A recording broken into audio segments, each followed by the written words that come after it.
मोदी जी अगर अपने देश की जनता का समर्थन करते होते तो अंतर्राष्ट्रीय स्तर पर जो साफ तौर पर जाने कब से कितने समय से जो भारत की जनता के हक में आवाज होनी चाहिए थी उसके हक में वो आवाज उठाते। आज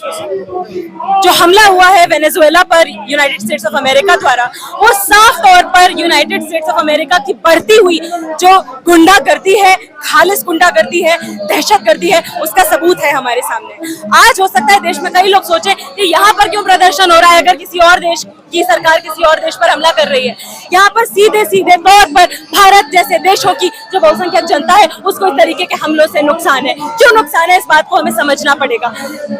अमेरिका नाम का देश अलग अलग समय पर देश के अलग दुनिया के अलग अलग जो छोटे छोटे देश रहे जहाँ पर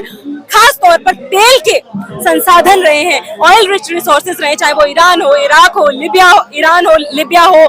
पैलेस्टीन हो, वेनेजुएला हो, इन पर अलग अलग समय पर कभी वेपन्स ऑफ मास डिस्ट्रक्शन मौजूद है इसका हवाला देकर, कभी ह्यूमैनिटेरियन इंटरवेंशन का हवाला देकर उन पर हमला करके वहां की लाखों लाख जनता को नेस्तनाबूद करता आया है। आज यहाँ पर हमारे सामने पूरी तरीके से साफ तस्वीर मौजूद है कि वेनेजुएला जैसा देश जो यूएस के सामने झुकने को राजी नहीं है, बहुत लंबे समय से यूएस के टर्म्स पर अपने तेल को बेचने के लिए राजी नहीं है, उसके तेल के भंडारों पर अपना कब्जा जमाने के लिए इस तरीके का हमला अमेरिका कर रहा है। सब लोग जानते हैं, इस दुनिया में किसी से छुपा नहीं है कि सबसे बड़े तेल के भंडार वेनेजुएला नाम के देश में मौजूद है, जिस पर अपना हक जमाने के लिए, अपनी गिरती हुई अर्थव्यवस्था को अमेरिका बचाने के लिए और अपनी खुद की अमेरिकन ऑयल एजेंसीज को, कंपनीज को फंड करने के लिए इस तरीके का बेशर्म attack United states of America ने किया है। और यहाँ से भारत की जनता को साफ साफ नुकसान है, क्योंकि ये काम यूनाइटेड स्टेट्स ऑफ अमेरिका क्यों कर रहा है? इसलिए ताकि डॉलर का दबदबा अंतर्राष्ट्रीय स्तर पर बना रहे, ताकि अलग अलग देश यूएस से ऑयल खरीदने के लिए मजबूर बने रहे, अपने अपने प्रोडक्शन को सस्ते दामों पर अंतर्राष्ट्रीय मार्केट में बेचने के लिए मजबूर होते रहे, अपने अपने लेबर को चीप रेट्स पर इंटरनेशनली बेचने पर मजबूर होते रहे, और हमारे देशों में तेल के दाम, गैस के दाम, बेसिक से बेसिक मूलभूत चीजों के दाम लगातार बढ़ते रहे और हम शोषित से शोषित परिस्थितियों में ही बने रहे। लेकिन इस तानाशाही का असर भारत पर भी दिखाई देगा, क्योंकि देखिए पहले पहलगाम जो है जो फायर करवा दी थी, क्या असर भारत पर दिखाई देगा? देखिए, साफ तौर पर बात यह है कि यूनाइटेड स्टेट्स इस पूरी दुनिया में साम्राज्यवादी कुछ देश रहे हैं और एक बहुत बड़ी संख्या रही है देशों की जो साम्राज्यवाद का शिकार रहे हैं, और अभी के समय में एक सबसे बड़ी साम्राज्यवादी ताकत के तौर पर हमें यूनाइटेड स्टेट्स ऑफ अमेरिका दिखाई पड़ता है, जो अंतर्राष्ट्रीय स्तर पर अपने देश का दबदबा बना रहे, उसके लिए कहीं पर भी कोई भी कीमत चुकाने के लिए, पूरी लाखों लाख जनता को नेस्तनाबूद करने के लिए कोई भी कदम उठाने के लिए तत्पर दिखाई पड़ता है, और वही हमें यहाँ पर दिख रहा है। आप सोचिए, अगर किसी गांव में हम चले जाएं और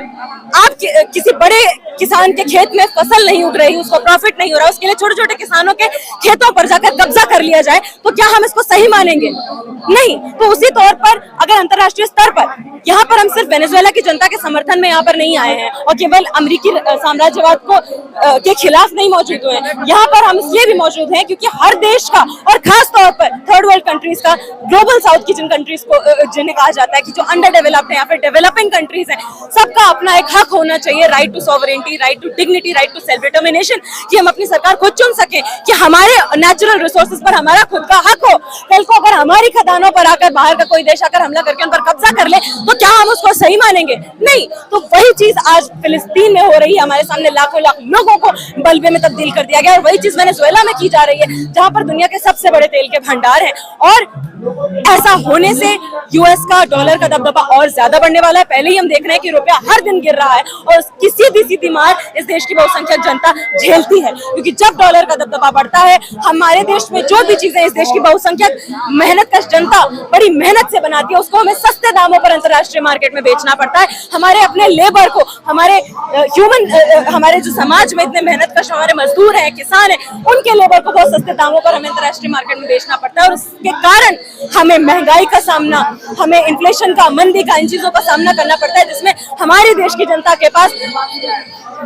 2 ग्राम प्रोटीन भी डेली इंटेक यहाँ के बच्चों को, बूढ़ों को, महिलाओं को नहीं मिल पा रहा है। इसीलिए यहाँ से बहुत जरूरी है कि हम ये नारा दें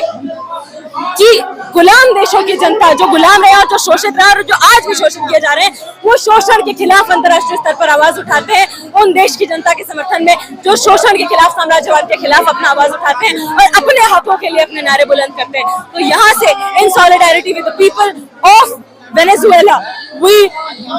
want to condemn US imperialism in the harshest words just because वहाँ पर स्टैच्यू ऑफ लिबर्टी है अमेरिका में। इसका मतलब ये नहीं है कि इनके पास लिबर्टी है कि कहीं पर भी जाकर बम फेंकेंगे और किसी भी देश के लोगों को गुलाम बना लेंगे, किसी भी देश के लोगों को अपनी बिजनेस मशीन में तब्दील कर देंगे और वहाँ के लोगों की के जो अधिकार है उनको मिट्टी में मिला देंगे। तो यहाँ से वेनेजुएला के लोगों को अपना पूरा समर्थन देते हुए, फिलिस्तीन के लोगों को पूरा समर्थन देते हुए अमेरिकी साम्राज्यवाद को का विरोध करने के लिए और अंतर्राष्ट्रीय स्तर पर सभी मेहनतकश जनता को यह आह्वान करने के लिए कि इसके खिलाफ अपनी आवाज उठाएं। हमारा इंटरेस्ट इसी में है कि हम इस तरीके के हमलों को, इस तरीके की साम्राज्यवादी ताकतों को बढ़ने से रोकें।